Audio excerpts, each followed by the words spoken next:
துரோகிகளும் வைத்திருக்கக்கூடிய கூட்டணியை மக்கள் முன் அம்பலப்படுத்தி அவங்களுக்கு தோல்வியை நாம பரிசாக தந்தாக வேண்டும்.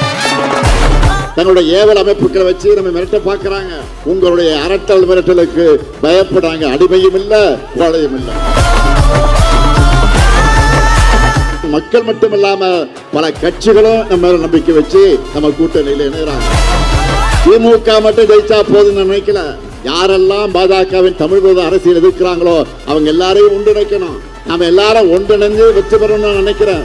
திராவிடம், காந்தியம், மார்க்சியம், அம்பேத்கரியம், சிறுபான்மையினர் நலன், பிற்படுத்தப்பட்ட மக்கள் நலன், எல்லா குறைவு கொண்ட மதச்சார்பற்ற ஜனநாயக சக்தியா இந்தியாவுக்கு எடுத்துக்காட்டா நம்முடைய கூட்டணி இருக்கு. ஒட்டு மொத்தமாக 2026 சட்டமன்ற தேர்தலில் மேற்கு மண்டலத்தில் 39 தொகுதிகளும் திராவிட முன்னேற்ற கழகத்தினுடைய கோட்டை, கழக தலைவர் மாண்பு தளபதியுடைய எஃகு கோட்டை என்பதை நிரூபிக்கக்கூடிய வகையில் 2026 வெற்றி கணக்கு மேற்கு மண்டலத்திலிருந்து தொடங்கியது. பாஜகவின் டப்பா இன்ஜின் முன்னாடி தமிழ்நாட்டுடைய சூப்பர் ஃபாஸ்ட் இன்ஜின் ஒருபோதும் தலைகுனியாது.